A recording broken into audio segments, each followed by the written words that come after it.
Kita lanjut ke pertanyaan berikutnya, Bang. Jadi, Bang, ini ada rame soal batas usia maksimal kerja. Mau daftar BUMN ada batas maksimal usianya. Gak cuma di BUMN, Bang, hampir di semua tempat kerja itu pasti ada batas usia kerja. Padahal kan kalau orang mau cari kerja, itu teman-teman di sini sebenarnya udah siap kerja, Bang. Di usia begini sampai ke bapak-bapak, itu sebenarnya tidak ada batas usia yang mau cari kerja. Jadi semua orang ingin kerja, tidak ada batasan usia. Bagaimana tanggapan Bapak untuk pembatasan usia kerja ini, Pak? Silahkan. Ini pada pengen cari kerja juga ya? Sering terkendala persyaratan? Apa persyaratan yang terkendala? Umur. Umur dan pengalaman. Umur. Ya, saya sering bilang begini. Bahkan saya pernah bilang begini, teman-teman nih, sebelum saya jawab. Waktu itu saya bicara dengan teman-teman mahasiswa. Anak-anak mahasiswa itu kalau lulus, mana punya pengalaman. Betul tidak? Namanya juga baru lulus. Jadi saya bilang pada teman-teman mahasiswa nih, nanti kalau kalian diwawancara, di dalam wawancara itu ditanya, apa pengalaman Anda? Saya bilang, nanti jawab sama wawancara. Bapak Ibu, kalau Ibu atau Bapak mencari pengalaman, mau Bapak Ibu carilah orang tua yang sudah berpengalaman. Tapi kalau Bapak Ibu rekrut saya akan memberikan masa depan pada Bapak Ibu sekalian. Ya, anak muda menawarkan masa depan. Orang tua menceritakan masa lalu. Betul tidak? Anak muda belum punya masa lalu. Yang dia punya adalah masa depan. Anak muda menawarkan masa depan.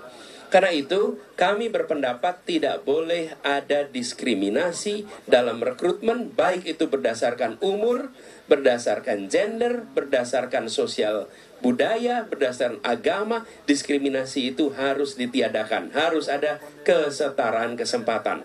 Termasuk soal batas usia. Dan selain batas usia, jadi kami tidak setuju dengan pembatasan usia. Ini insya Allah kami ubah aturannya, sehingga negeri dan swasta akan memiliki aturan yang sama. Dan seringkali ada persyaratan yang merepotkan. Misalnya punya laptop. Punya laptop, kalau bilang punya laptop artinya gimana? Ya nggak mampu bagaimana? Yang kedua, punya mobil. Coba aja lihat persyaratan. Ada yang punya mobil, punya motor. Apalagi persyaratan yang sering aneh-aneh muncul itu. Kemudian ini semua kita ingin hapus. Dan kita tidak boleh ada blacklist, larangan pada kelompok etnis tertentu, larangan kepada mereka yang menggunakan pakaian sesuai keyakinannya. Gak boleh. Itu adalah keyakinannya, itu adalah haknya. Tidak boleh ada, misalnya, tidak boleh berjilbab, tidak boleh. Siapa saja memiliki kesempatan yang sama. Jadi jangan ada larangan-larangan seperti itu. Kemudian tidak boleh juga harus mengutamakan suku tertentu. Jangan, republik ini sama untuk semua. Dan itu ada aturannya. Ada aturannya. Undang-Undang Ketenagakerjaan mengatakan bahwa setiap tenaga kerja di atas usia 18 tahun maka berhak mendapatkan pekerjaan tanpa diskriminasi. Dan itu yang akan kita terapkan, termasuk diskriminasi berdasarkan umur, berdasarkan kemakmuran, itu kan syarat-syarat punya motor, punya mobil, punya laptop. Kemudian berdasarkan keyakinan, berdasarkan suku. Insya Allah Indonesia menjadi negeri yang setara dengan begitu. Itu satu tuh, rekrutmen. Yang kedua, ketika udah kerja. Ketika udah kerja, kami ingin Indonesia mendasarkan pada meritokrasi. Apa meritokrasi itu artinya? Artinya, prestasi menentukan promosi. Prestasi yang berprestasi yang dapat promosi, yang dinaikkan jabatannya, posisinya. Jangan promosi berdasarkan koneksi. Betul enggak? Kalau enggak punya ordal, enggak naik-naik. Repot kita. Lah kalau yang anak dari bukan anak siapa-siapa, dari pulau yang jauh, gimana dapat kesempatan untuk maju kalau seperti itu? Jadi kami akan revisi aturan-aturan yang menghambat meritokrasi. Dan kita akan siapkan hotline laporan kalau ada tindakan-tindakan yang tidak meritokratik. Jadi dengan begitu, maka kita berharap meritokrasi ini kembali menjadi bagian dari Indonesia. Utamanya di mana? Satu, di pemerintahan. Dua, di TNI, polisi. Yang ketiga, di BUMN. Itu adalah yang ada dalam kendali pemerintah. Jangan sampai di BUMN tidak ada meritokrasi, tapi koneksi. Dan TNI begitu, TNI, polisi. Mereka punya sistem meritokrasi yang luar biasa. Penilaian dari sejak mereka di akademi. Jangan sampai sistem yang sudah baik itu dirusak oleh koneksi-koneksi. Justru harus dikembalikan kepada meritokrasi. Sehingga kita akan menyaksikan institusi TNI yang solid, yang kuat. Kenapa? Karena mereka yang memimpin adalah mereka yang terbaik di antara sebayanya. Kira-kira gitu. Boleh satu lagi? Boleh. Aman, Pak.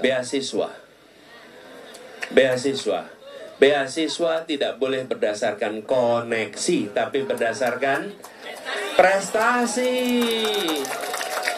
prestasi.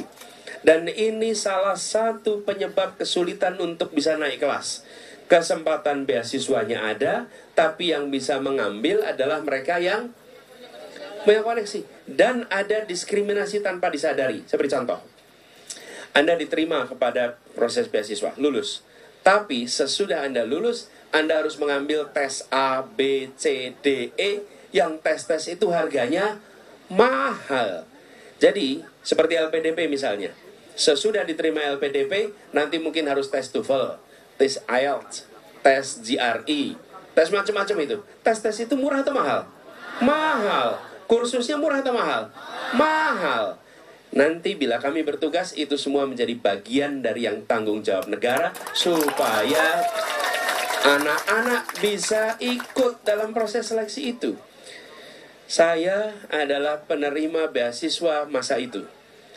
Dan saya diuntungkan sekali karena mereka menerapkan sistem ambil tanggung jawab semuanya. Dan ini Bu sekalian bukan cuma rencana ke depan. Saat saya bertugas sebagai rektor, kami menyiapkan beasiswa. Dan saya selalu sampaikan, kalau beri beasiswa itu jangan separuh-separuh. Kalau beasiswa separuh-separuh itu namanya apa? Meratakan penderitaan. Kalau mau bantu 100%. Sehingga anak itu bisa konsentrasi belajar. Ketika kami bertugas, sebagai rektor kami berikan beasiswa. Beasiswa itu membiayai 100% selama 4 tahun kuliah. Sehingga begitu anak diterima, dia tenang. Sampai di ujung dia konsentrasi. Syaratnya Anda harus berprestasi. Nilai Anda harus baik. Kinerja Anda harus baik. Urusan biaya, tanggung jawab kami. Dengan cara seperti itu, maka beasiswanya menghasilkan anak-anak yang potensinya berkembang. Terima kasih, Bu Rizal. Baik, terima kasih Pak Anies.